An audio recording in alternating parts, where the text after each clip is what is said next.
one of these Pastor Shackle when our song came on. Watch this, we could just be sitting there half asleep. But as soon as our song came on, I mean, we woke up from the sleep and jumped up and said, that's my song. Am I right about it? Saints of God, the same spirit that you had when you were in the club is the same spirit that God wants you to have in the house of God. Amen. Watch this. Now crank that back up. Is there anybody in here ready to have a Holy Ghost party? Look at somebody and say, all things are working for me. I showed up, I might as well praise him. Look at the neighbor, say, neighbor. Oh, neighbor. May I have this dance? Come on. Guide your neighbor, say, neighbor. Oh, neighbor. May I have this dance? Tell him, shit.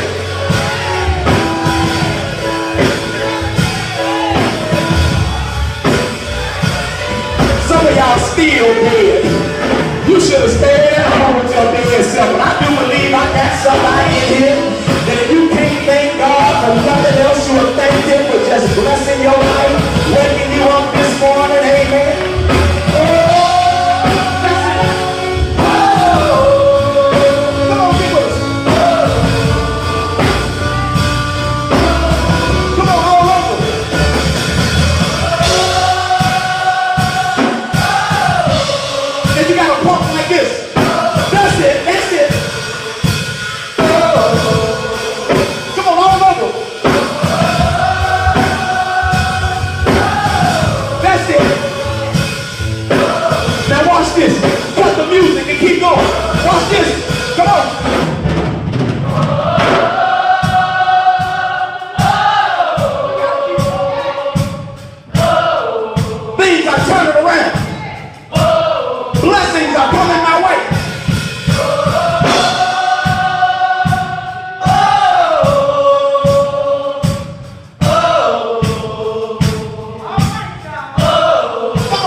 Give God your best praise. 1, 2, 3.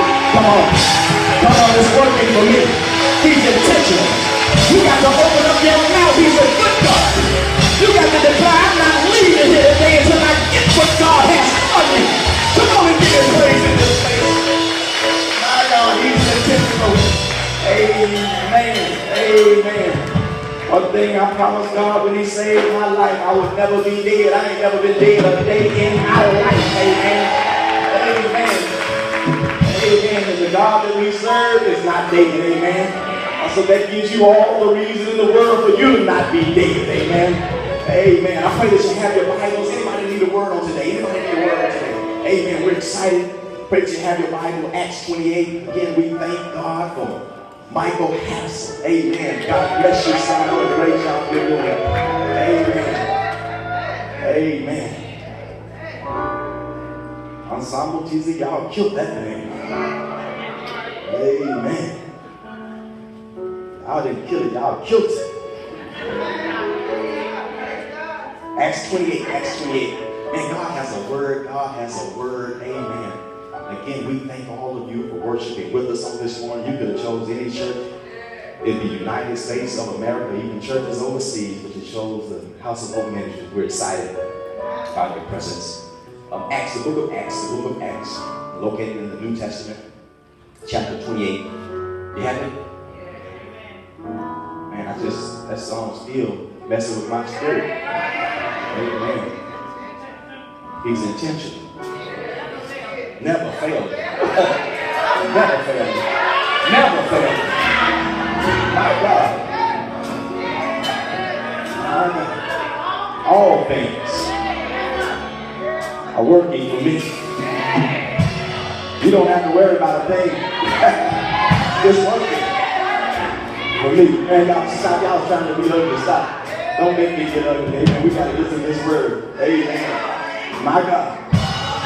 My God, y'all trying to get up and amen. It doesn't matter. All things are working for my good.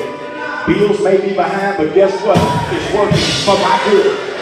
Am I right about it? Look at somebody. All things are working for my good. My God. Stop it, ensemble. Acts 28. I got to get to this word. Y'all trying to be ugly. Acts 28, verses 1 through 10. Verses 1 through 10. Acts 28, 1 through 10. Amen. Do you have it? Amen. Do you have it? Amen. Let's see what the word of God reads. And you've got to pay attention. This is an awesome passage. Here we have. Let me have it just for a minute. Here we have the apostle by the name of Paul, okay? We have the apostle. What's his name? Paul. Right, the apostle Paul. What's his name? Paul. Watch this. He of the apostle Paul and several others are on a ship, okay? They are headed to Rome. But while they're en route to Rome, saints of God, a heavy storm comes and causes the ship to be shipwrecked. The ship is just totally destroyed, okay? Watch what happens after this, okay? Once we were safe on shore, we learned that we were on the island of Malta. The people of the island were very kind to us. It was cold and rainy, so they built a fire on the shore to welcome us and warm us. Verse 3 is Paul gathered an armful of sticks and was lying them on the fire. The poisonous snake, driven out by the heat, fastened itself to his hand, bit. People of the island saw him hanging there and said to each other, a murderer, no doubt. Though he escaped the sea, justice would not permit him to escape this snake bite. But Paul shook off the snake into the fire and was unharmed. The people waited for him to swell up or suddenly drop dead. But when they had waited a long time and saw no harm came to him, they changed their minds and said, this man must be a god. Amen. Verse 7, watch this. Near the shore where we landed was an estate belonging to Publius, the chief official of the island. He welcomed us courteously and fed us for 3 days. As it happened, Publius' father was ill with a fever. Fever was so bad he was about to die. Paul went in and prayed for him, and laying hands on him, he healed him. Then all the other sick people on the island came, and he laid hands on them and healed them too. As a result, we were showered with honors, and when the time came to sail, people put on board all sorts of things we would need for the ship trip. Watch this. Let me have your attention. In verse 3, watch what happens. As Paul gathered an armful of sticks and was lying them on the fire, a poisonous snake, driven out by the heat, fastened itself to Paul's hand. You got it? Watch this. Verse 8. Verse 3, Paul is bitten by a snake that bit him on the hand. Got it? Yeah. Watch this. Verse 8, as it happened, Publius' father was ill with a fever. Paul went and prayed for him and laid hands, the same hand that he got bit on, and he healed him. Yeah. Paul is bitten by a snake on the hand, wound. Theo, before the hand even gets all the way healed, that simply means he's wounded. But while wounded, he goes, watch this, and lays hands on a man who was on his sick bed and heals the man with the same wounded hand that he got bit on. You got to get this. You got to get this. Okay, so Pastor, you telling me now. Coach, you telling me that Paul got bit by a snake. Watch this, unharmed by a snake. Watch this, the hand was still bleeding, still blood coming from it, but he went and laid, the same hand he got bit by the snake, he went and laid it on somebody and began to heal people. Wounded hand, but still healing people. Yeah. Wounded hand, but still healing people. Yeah. Wounded hand, but still healing. Wounded hand, but still healing people. Watch this. I want to talk from the subject. Wounded people make the best healers. Wounded people make the best healers. You may be seated in the presence of our God. Wounded people make the best healers. Since this year, you have repeatedly heard me say that there is nothing like knowing how God works and how God operates. This has been by far one of the greatest revelations and impartations that God has instilled in my life up to this point of my life.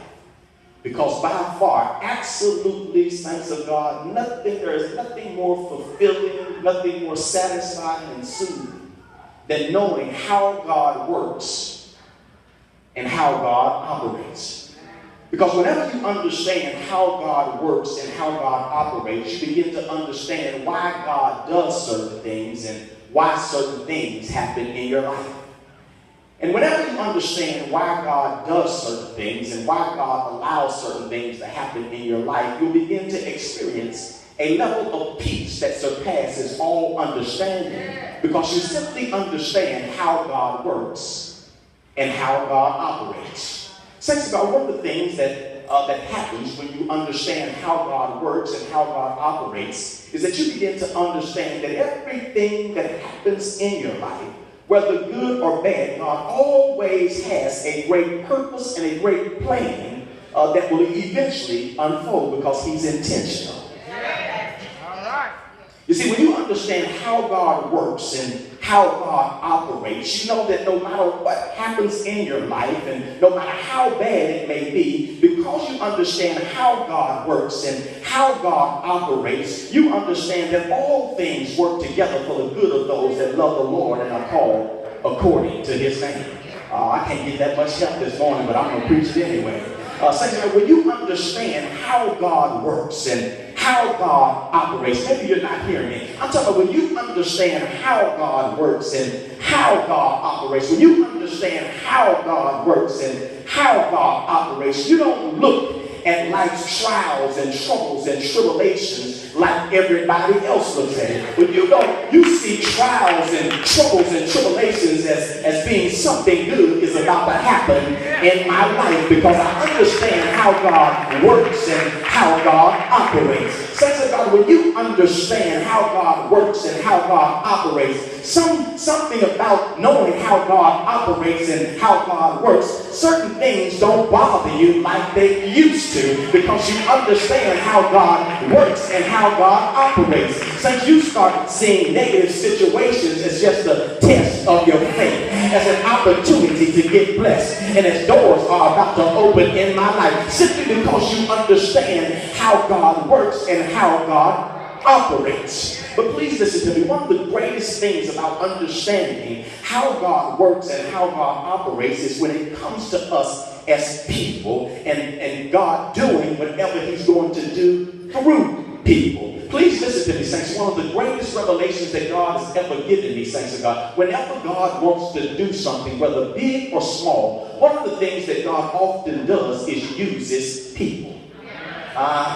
Let me see if I can find my amen cry. Whenever God wants to do something, whether it's big or small, one of the things that God does is simply uses people. Let me see if I can find my amen cry. Watch me. When God wanted to create a man, one of the things that He did was created Adam. You got to get this. When He wanted to create a woman, one of the things that He did was use Eve. When God wanted to raise up a leader to lead the people of God out of Egypt, He used Moses. You got it. When God wanted, watch this, to show us that all things are possible, even having a baby at the age of 100, God simply says, I'll show you that I can do anything I want to. I'll just use people. He used Abraham and Sarah. When God wanted to show us that we have the power to defeat any devil that arises in our life, or any giant that arises in our life by the name of Goliath, He used David. You got to get this. When God simply said, watch this, I'm going to use somebody to show you that the power that I've given you is you're able to walk on water. So guess what? He used Peter. I got some Bible readers in here. And when He needed someone to die for your messed up self and my messed up self, He had to use a person. And that person's name was Jesus Christ. And you ought to thank God that whenever God chooses to do something, whether big or small, He uses people. Now I want you to just touch somebody and say, God is just using me.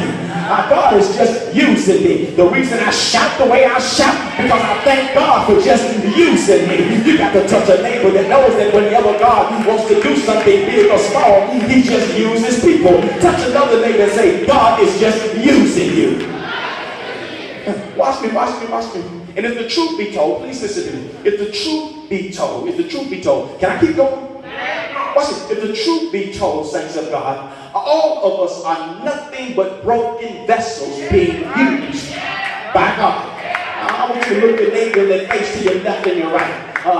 You just looked at nothing but a broken vessel that God is using. You're looking at a broken vessel that God is using.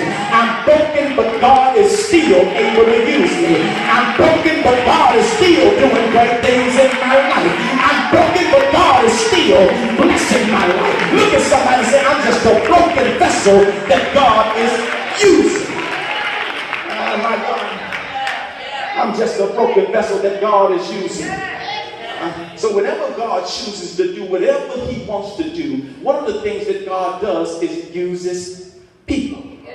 And please listen to me, don't get this. And one of all the things that God specializes in, watch this, is using wounded people who he has healed to heal others. Let me say that again. Out of all the things that God specializes in, God also specializes in using wounded people, folk who have been hurt, folk who have almost lost their mind, folk who have almost given up. He specializes in using wounded people who he has healed to heal others. Because watch this, God knows that people who have been wounded and people who have been hurt and people who have almost lost it all and survived, saints, they make the best healers when it comes to healing others. I wish I had somebody in here that knows about being wounded, that knows about being hurt. And now that you look back on your life, you already know why God allowed it to happen. It was simply because God was using you to help heal somebody else. Look at somebody and say, God is just using me. Watch me, watch me. And how God works and how God operates. Are you with me? How God works and how God operates when it comes to healing others of certain issues and certain hurts and certain situations. What God does, can I bless you? What God does, saints of God, is allows one to experience a certain hurt, a certain issue, or a certain situation, and then heals them of it so they can one day heal someone else who needs to be healed. You got to get this, you got to stay with me. And the reason God does it this way is because God understands that it's not until one has gone through some trials and some tribulations and survived that they can be able to be used by him to help somebody else. I feel like preaching this thing. God knows, people of God, that it's not until, watch this, that you and I have experienced some trials, some stuff that almost took us out, some stuff that almost made us lose our mind, some stuff that almost had you going back to some places where God brought you out from.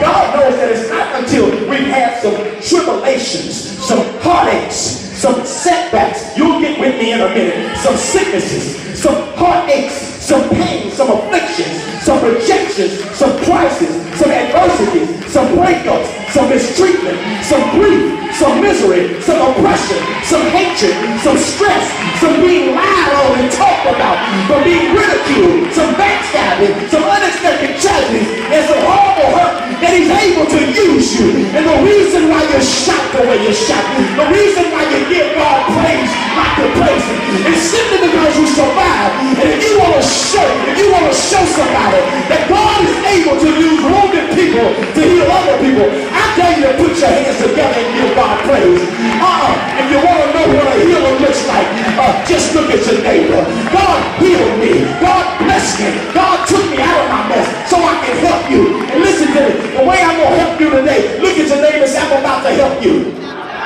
I'm going to show you how to praise God when he brings you out of something that should have killed you. My God, give God a praise in this place. Give God a praise in this place. Look at somebody and say, God is just using me. Everything that I've been through and I survived it, God is just using me. I may have tears in my eyes, but God is just using me. Give God some praise in this place. My God. My God, you got to be able to have went through something that almost took you out to be able to be used by God. And the only reason some of us are still here is because we survived. Saints of God, what we should have survived. And now God is saying, don't keep it to yourself. I allowed you to survive so you can go help somebody else. So you can go help another single mama. Show that I can be your sugar daddy. I'll pay your rent. I'll wash it. Am I right about it? God said this year, I made a way out of no way for you. When that rascal left you and the kids, I'm the one that provided for you. I'm the one that paid the bills. I'm the one that bought you a car. I'm the one that put a roof on your head. I'm the one that put clothes on the kids' back. I'm the one that bought the school books. I'm the one that took the light bill on. I'm the one that took the water bill on. My God, now go help.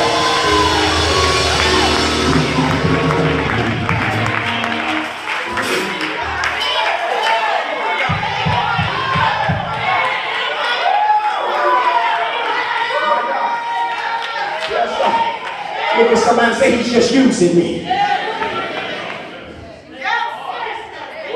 My God, what God will do is put you in something, then bring you out of it so you can go help somebody else come out of the same stuff that God brought you out of. Look at somebody and say, God is just using me. My God, he's just using me. You know how much stuff I should have survived. My God, and the reason that God allowed me to survive it is because he wanted to use me. He wanted to use me today to show you how to praise him in spite of what you're going through. He wanted to use me to show you how to give God glory in spite of the things that you showed up with on today. If your neighbor only knew half the half of stuff that you showed up with today, that you almost lost your mind, they would be giving God praise for you. The reason I survived is to show you that you can still make it. If you trust in God, you can still be blessed. If you trust in God, I don't care what somebody shout, God is just using you.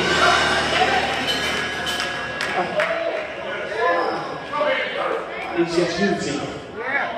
My God, he's just using you. Here it is, you thought that you couldn't make it. God just using you. My God. But watch me, saints of God. As this passage gives us proof, Mr. Keith, that God often uses wounded people to be the great healers.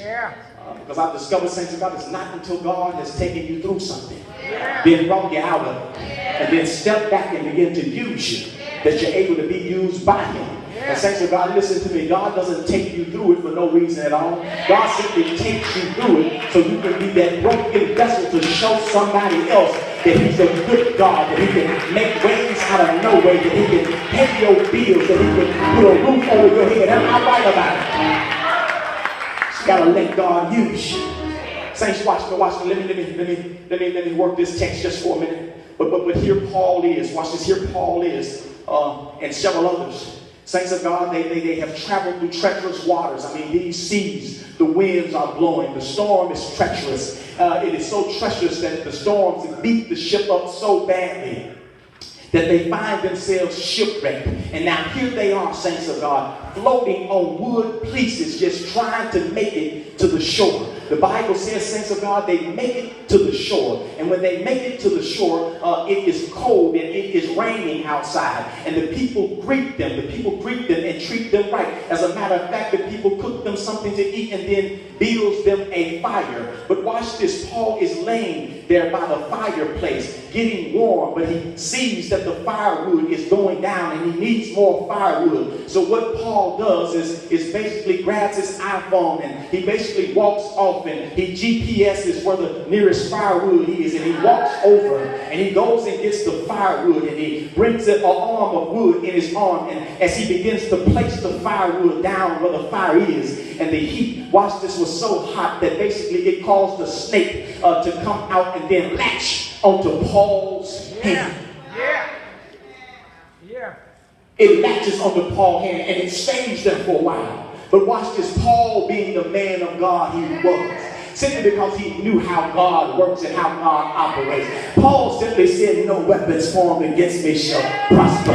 So he shook the snake off back into the fire. He shook the snake off back into the fire, people of God. And watch this. Everybody around now, watch this. This is going to make you shout. Don't you shout too loud. But watch this. Paul sees, watch this, that basically that he is bitten by the snake. And all the other people, watch this, that are around are looking at Paul. And please listen to me. Many scholars suggest that this snake was one of the most poisonous snakes that God has ever made, which is a viper. Saints of God, the venom from a viper will kill you instantly. I mean, this snake, watch this, jumped on Paul's hand and hung there for a mighty long time. But Paul shook the snake off. Paul shook the snake off. And watch this, these people that were around Paul, watch this, begin to say, you know what, that man had to have done something wrong. For him to be bitten by that snake like that, and that snake held on to him, that rascal did something wrong last night. That rascal went to the club or something. He showed up to church with some weed in his pocket or something.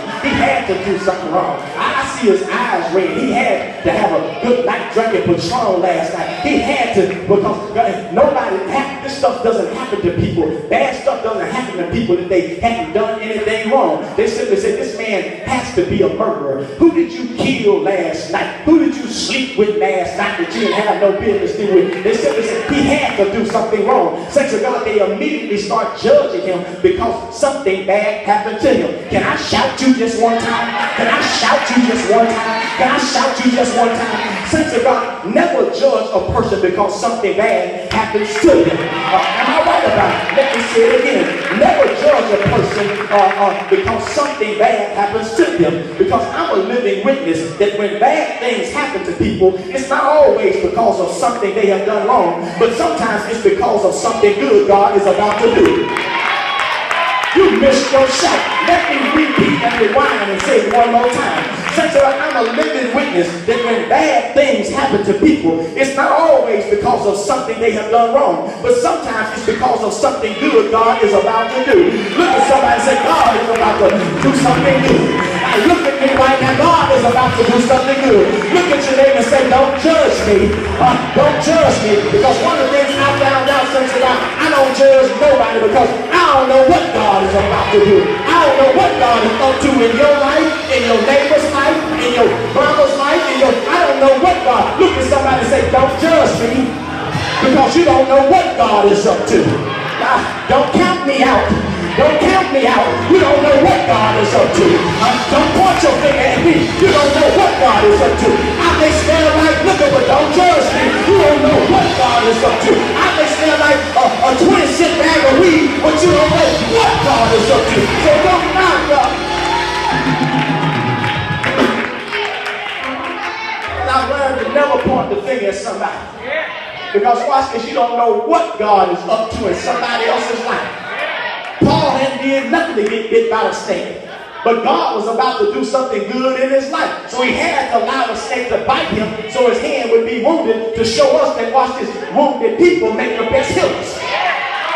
Am I right about it? Look at somebody and say, God is just using me. Watch it. Let me share this with you. Because some of you still hadn't got it yet.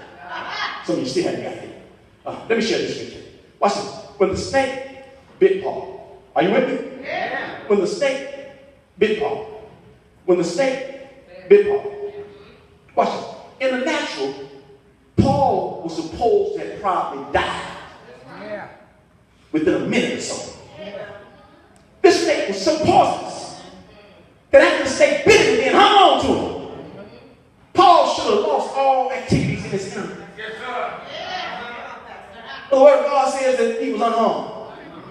But watch this, watch this. Verse 6 says that, watch this. Verse 6 says that all the people waited for Paul to swell up and then drop dead. Let me see. But the snake bites him.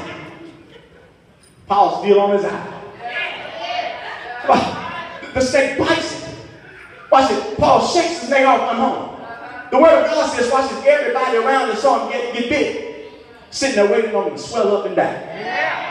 But this is how people do it. People act like they're not doing anything. They can lie down today. Just give it another second. They won't make it. Just wait, they'll be divorced in just 3 weeks.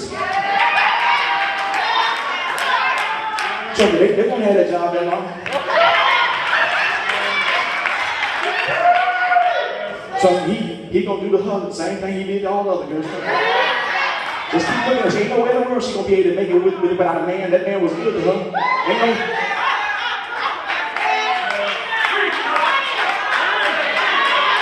Won't they do it? Won't they do it? Folk will be waiting on you to swell up and die. Am I right about it? But the word of God says Paul shook the snake off and run home. Watch this. Here they are waiting. 10 minutes. Oh, Steve, praise him. Just give it another 30 minutes. He gonna fall there and watch. I guarantee you. I put everything on that. Hour went by. Paul still bumping Purple Rain. Purple rain,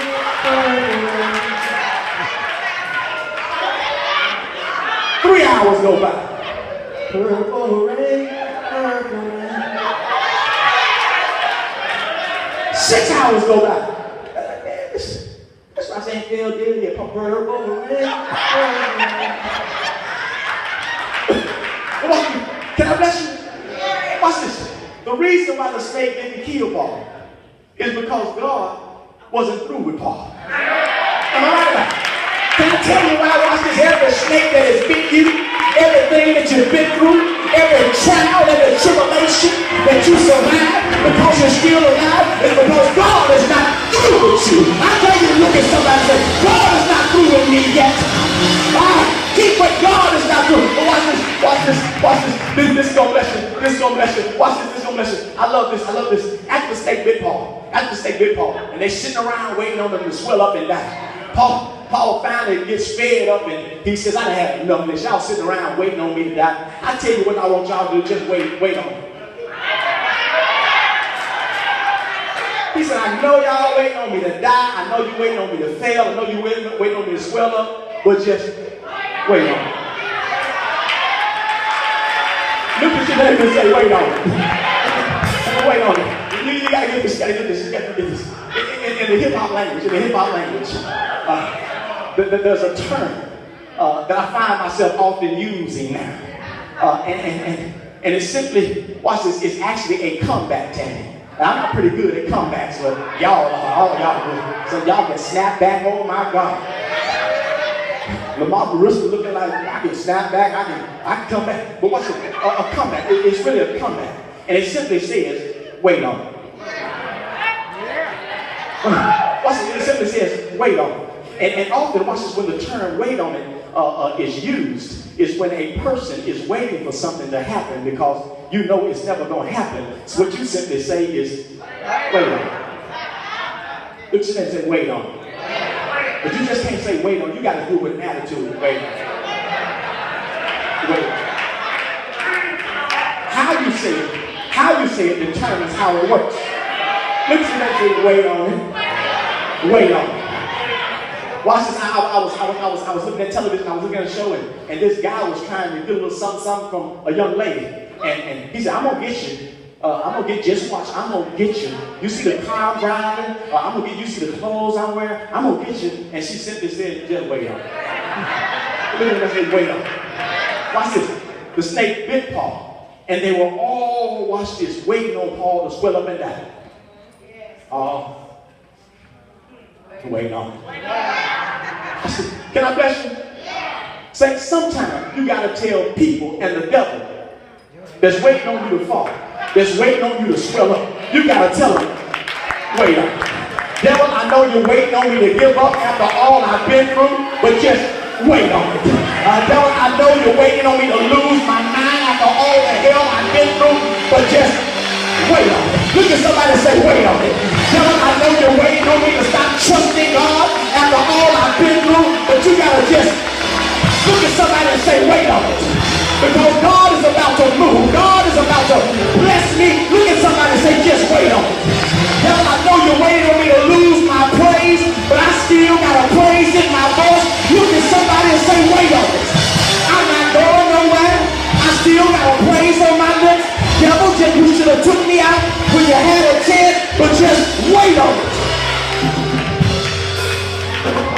Somebody say, wait on it. Wait on it. I'm still going to be blessed. I'm still going to eat good. I'm still going to ride good. I'm still going to have money in my pocket. Am I right about it? I'm still going to get my nails done. I'm still going to get my hair done. I'm still going to get my toes done. Just wait on it. Here it is, and I'm done. Here it is. Here it is. Here it is. Here's where many of us fail. Watch this. Here's where many of us fail. Please listen to me, and I'm done. Here's where many of us fail. Is that, watch this, everything we go through in life. Saints of God, you don't understand that, watch this, everything that you went through and everything that you've gone through and everything that you're going through right now and everything that you're going to go through. Watch me, Jazz, it's not solely about you. It's not about you. Everything that God takes you through is always, watch this, to take you through it, then bring you out of it. Watch this so you can help somebody else. Maybe somebody says it's not about you. Stop crying all the time. Stop complaining all the time. Stop making those stupid Facebook posts on Facebook all the time. It's not about you. And listen to me, for everything that you survive, saints of God, listen to me, if you survive, that's a good indication that God now wants to use you to help somebody else. Watch this. Here it is, and I'm done. Here it is. Here it is. I want you to notice this. And this is going to bless your life. This is going to bless your life. I want you to know this. Watch this. After Paul got bit by the snake, they then leave him. Watch this. This is going to bless you. When you're in the will of God, watch this. They leave him. They've been shipwrecked. Watch this. Paul gets off the ship. Watch this. Gets bit by this snake. They wait on him. Somebody says, just wait on him. I ain't going to die yet. God is still using me. Watch this. He meets the owner of the ship. And God is so good. God will shipwreck you. God will shipwreck you in a place where folk is able to bless you and supply all of your needs. Watch this. You got to get this. You got to get this. Where they shipwrecked was in the backyard of the owner of the island. Watch this. The owner of the island. Watch this. It begins to be cool with Paul. Watch it. He notices that Paul's hand is wounded. But he also heard about Paul too. He also heard about Paul too. He also heard about Paul too, how Paul had the power of God upon his life. So watch this. They go in the owner of the island's house. And there his daddy is laying on the bed, sick, about to die. Watch this, people of God. The same hand, wounded hand, that the snake bit. God was now about to use it to heal somebody else. Because watch this, you got to understand that, watch this, saints of God, the greatest healers are those who are wounded and God has healed. Now, am I right about it? And listen to me, many of you watch this are wondering, just so soaked up in what you're going through, what you've been through, and what you don't understand, every wound that you survived, everything that you've been through. God wants to use it, saints of God, first to get glory and then for you to help somebody else. Paul goes into the house, the same hand that's wounded and snake bitten. He lays it on the man, watch this, and the man heals instantly. But not only that, watch this, when they find out that bad Paul was in the area, everybody from the neighborhood started knocking on the door. Where Paul at? Paul said, I'm going to heal you in Jesus' name too. I'm going to heal you in Jesus' name too. Your finances going to be good. I heal you in the name. Cancer be gone in the name of Jesus. Your kids going to be good. God's going to bless you with a little house. God's going to bless you with a little house. Everybody around, watch this, got healed because of Paul's wounded hand. Listen to me. Listen to me. Listen to me. When Paul got bit by the snake,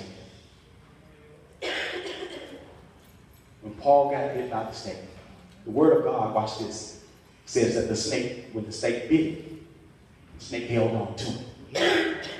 Watch this, Mr. Pryor. Paul didn't hold on to the snake, but the snake held on to him.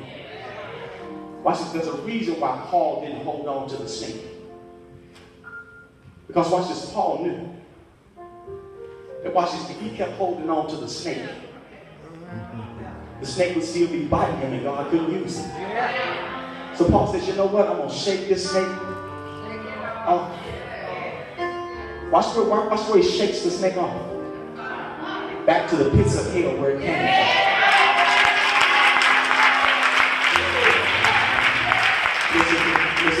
Listen to me. Every person in here, we all have been wounded in some kind. We all have been wounded in some kind of way. I want you to just begin to look around. You're looking at a person who's been wounded but survived. We've all been wounded in some type of way. But listen to me, one of the greatest things is holding you back from God using you. When the snake bites you and when you go through trials and when you go through tribulations, one of the things you do is you hold on to the snake when God is telling you to shake it off. And some of you, watch this, are holding on to hurt and pain that happened years ago. And God is saying, I can't use you until you shake it off.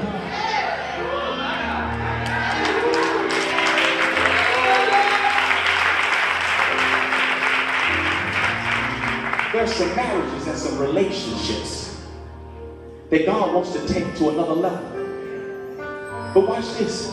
God can't take it to another level, and God can't use you to bless other young couples and other young marriages. It's because you're still holding on to what he did 10 years ago. Yes, he probably cheated on you, but you're still with him, so you might as well get over it and let God use you. Am I right about it? Ain't neither one of you going nowhere. So shake it off, move on, and help another married couple. Watch this little single mom in here. Every day of your life, you're always complaining. He left me and the kids. Girl, God's been taking care of single moms for way before you. Get your head up, baby. Get your hair done. Get your nails done. Make a comeback. And you keep holding on to the snake. But God says, until you shake it off, I can't use you. I want to use you to be an example to other single moms that think they got to have a man to make it. My God. There's some brothers in here. Watch this. Maybe you got a record over your head of felony. And you're simply saying, Pastor, I've tried everything in my willpower to get a job, but this is not something I read, y'all. This is something I've experienced. You're simply saying, you know what, Pastor, I got a felony and I can't get hired nowhere will hire me. You keep holding on to this snake, and as long as you continue thinking that, God can't use you. But you got to shake that mentality off and say, God is my Jehovah Jireh. He's my provider. If I have to work at McDonald's flipping burgers, if I have to work at Burger King, if I have to give me a push lawnmower and cut yards, God is going to work it out. But I'm shaking this thing off. I'm shaking this hurt off. Devil, this is the last day you're going to have me like this. This is the last time I'm shaking this thing off. Because I want God to use me. I want God to use me. Come on, let's stand to our feet all over this place. My God. My God.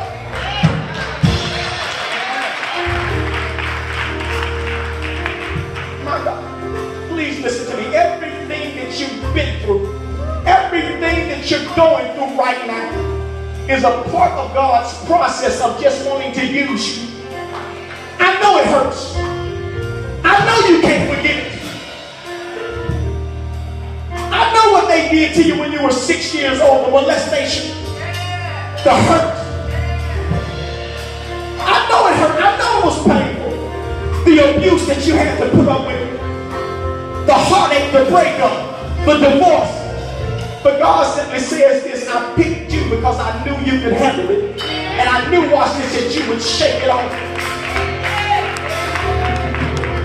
My God. My God. My God. My God, I want you to just touch yourself and say, God is about to use me.